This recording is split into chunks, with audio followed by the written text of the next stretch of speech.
আল্লাহ রাসূল বলেন, যে ব্যক্তি আল্লাহর রাস্তায় 1 টাকা দান করলো, ওই ব্যক্তিকে আল্লাহ তাআলা দুনিয়াতেই 10 গুণ বাড়ায় দেয়। বলেন সুবহানাল্লাহ।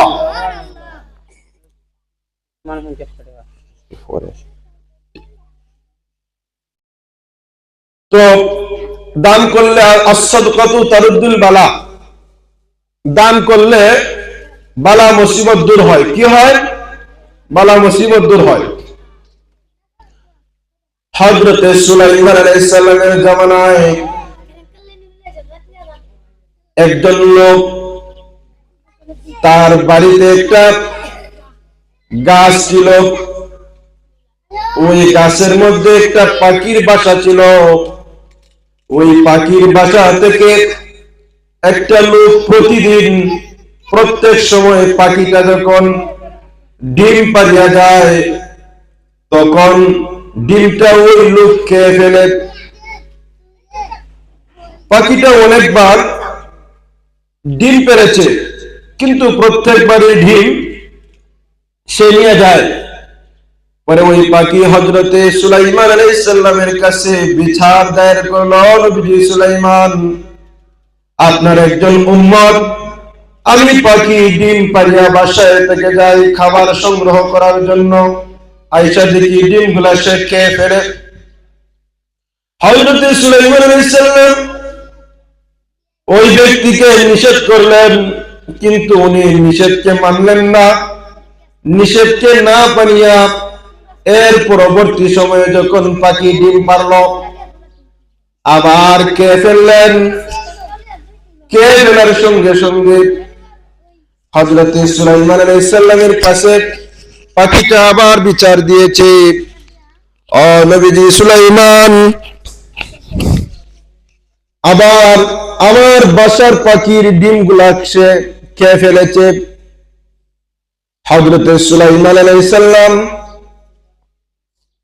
একটা জিনকে অর্ডার করলেন, যখন ওই ব্যক্তি আবার গাছের মধ্যে উঠবে ডিম খাওয়ার জন্য, তখন ওই ব্যক্তিকে গাছ থেকে ধাক্কা দিয়ে ফেলে দিও। জিনকে অর্ডার করা হয়েছে। আরেকবার যখন পাখি ডিম পেড়েছে, আর ওই ব্যক্তি ডিম পাড়ার জন্য যাবে, গাছের মধ্যে উঠবে, ঠিক কোন সময় একজন ভিক্ষুক এসে তার কাছে খাবার চাইলো, আমাকে খাবার দাও। ওই ডিম খানেওয়ালা ব্যক্তি ওই ভিক্ষুকের কথায় সাড়া দিয়ে তাকে একটু খাবার খাওয়াইলো। তারপরে সে ডিম পারলো, ডিম আবার খেয়ে ফেললো, কোনো অসুবিধা হয় নাই। পাখিটা আবার সুলাইমানের কাছে যায়, যাওয়ার পরে বলে, ও নবী সুলাইমান, আমার ডিম তো সে আবার খেয়ে ফেলেছে, কিন্তু তার কোনো ক্ষতি হয় নাই। সুলাইমান আলাইহিস সালাম জিনকে খবর দিলেন, কি হয়েছে তোমার? বলে, নবী সুলাইমান, আমি ওই ব্যক্তিকে ধাক্কা মারার জন্য গিয়েছি, আবার দেখেছি ওই ব্যক্তি গাছে উঠার আগে দান করেছে, একজন ভিক্ষুককে খাবার দিয়েছে, আর এর ফজিলতে তার এই দানটা শক্তিশালী হয়ে পূর্ব এবং পশ্চিম থেকে 2 জন ফেরেশতা এসে আমাকে ঘাড় ধাক্কা দিয়ে এখান থেকে সরায় দেয়। বলেন সুবহানাল্লাহ। ও আমার পর্দানিশীল মুমিনেরা, দান করা যে কতটুকু ফজিলতের, দান করলে যে কি হয়, আমরা যদি এই দুনিয়াতে থাকতে না জানি না চিনি, তাহলে আমাদেরকে এর জন্য জবাবদিহি করতে হবে। একজন উসমান ভাই সে মসজিদের মধ্যে 50 টাকা দান করেছে। বলেন মারহাবা। এইরকম ভাবে আপনারা দান পাঠাইবেন। সকাল সকাল যদি আপনার ঘুমটা জাগ্রত হয় মসজিদের দান করিয়া, তাহলে আল্লাহ তাআলা এই দানের বরকতে আপনাকে সারা জীবন, সব সময়, সারা বছরের জন্য অভাব অনটন আল্লাহ সুবহানাহু ওয়া তাআলা দূর করিয়া দিবেন। আল্লাহর রাসূল বলেন, ও দুনিয়ার মানুষেরা, 3টা জিনিস মানুষের সম্পদ। 1 নম্বর সম্পদ হইল আপনি যা খাইলেন, খেয়ে নষ্ট করে ফেলে দিলেন, এই সম্পদটা হলো আপনার। 2 নম্বর, আপনি যে জিনিসটা পরিধান করলেন, ওই পরিধান করার পরে জামাটা যে নষ্ট হয়ে গেল, ওইটা হলো আপনার। 3 নম্বর হলো যে জিনিসটা আপনি আল্লাহর রাস্তায় দান করেছেন, টাকা দান করেছেন, মসজিদে বাতি দান করেছেন, পয়সা দান করেছেন, ওই পয়সাটা আপনার কাল কিয়ামতের ময়দানে জান্নাতে যাওয়ার সিঁড়ি হয়ে যাবে। সুবহানাল্লাহ। জান্নাত, জান্নাত মহিলা, মাশাআল্লাহ মাশাআল্লাহ। জান্নাত একটা 100 টাকা দান করেছে, আল্লাহ তার দানকে কবুল করুক, মঞ্জুর করুক। আল্লাহ দুনিয়া আখিরাতে তার ভালো করুক। যে উদ্দেশ্যে দান করেছে, আল্লাহ তার দানকে কবুল এবং মঞ্জুর করুক, বলেন আমিন। ও আমার পর্দা নিশিন্ন মেয়েরা, প্রতিদিন আপনার নিকট আমরা মাইক দিয়া ডাকি না দান করার জন্য? ইনসান 50 টাকা, ইনসান আরো 50 টাকা দান করেছে। নারে তাকবীর, নারে তাকবীর। মাশাআল্লাহ মাশাআল্লাহ, দান শুরু হয়ে গেছে। আল্লাহর রাস্তায় আমরা দান করব।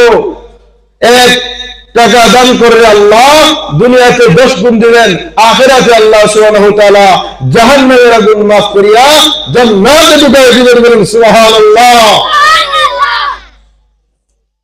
না এই জন্য আমরা বেশি বেশি করিয়া দান করব কিনা? নুসরাত 50 টাকা, মসজিদের জন্য আমরা দান করব। নুসরাত আরো 50 টাকা দান করেছে, আল্লাহ তার দানকে কবুল করো, মঞ্জুর করো, দুনিয়া আখিরাতে নাজাতের উসিলা হিসেবে কবুল করো, বলেন আমিন। বাচ্চা হারুনুর রশিদ মসজিদ নির্মাণ করবে, ঘোষণা করে দিয়েছে কেউ দান করতে পারবে না, মসজিদের দান একমাত্র আমি করব। আমি বাচ্চার অর্থায়নে আমি দান করব। মসজিদ নির্মাণ করতেছে, নির্মাণাধীন কাজ শেষ হয়ে যাওয়ার পরে আল্লাহ সুবহানাহু ওয়া তাআলা বাচ্চা হারুনুর রশিদকে তার জান্নাত দেখানোর জন্য নিয়ে গেলেন। বাচ্চা হারুনুর রশিদ জান্নাত দেখতে যাইয়া তার নিজের জান্নাতকে পরিদর্শন করলেন এবং দেখলেন। দেখার পরে বাইরে হইয়া আসার সময় দেখেন আরেকটা জান্নাত দেখা যায়। আরেকটা জান্নাতের মধ্যে ওই বিল্ডিং এর একজন কর্মচারীর নাম লেখা। উনি ঘুম থেকে জাগ্রত হয়ে বললেন, কি ব্যাপার, আমার জান্নাতের মতো এত সুন্দর একটা জান্নাত আপনি কিভাবে বানাইলেন? মসজিদ তো শুধু আমি বানাইলাম। ওই কর্মচারী ডাক দিয়ে বলে, বাদশাহ নামদার, আপনি মসজিদ নির্মাণ করেছেন, কিন্তু কাউকে একটা সিমেন্ট, কাউকে একটা ইট দেওয়ার অনুমতি দেন নাই। আমি আমার পিতৃ সম্পত্তি থেকে মাটি খোদাই করার সময় 3টা সাদা দগদগে পাথর পেয়েছি। আপনি যে পাথরগুলা দিয়া মসজিদ নির্মাণ করেছেন, এইরকম পাথর আমার ঘর থেকে আমি পেয়েছি। আমি রাতের অন্ধকারে ওই পাথরগুলা মসজিদে এনে দিয়েছি মসজিদ নির্মাণের জন্য। বাচ্চা হারুনুর রশিদ বলে, ও কর্মচারী, তোমার নিয়তকে শুদ্ধ করিয়া 3টা পাথর দেওয়ার কারণে আল্লাহ তোমার জন্য জান্নাতের বিল্ডিং বানিয়ে দিয়েছে। সুবহানাল্লাহ। এই জন্য দান করার প্রয়োজন আছে না নাই?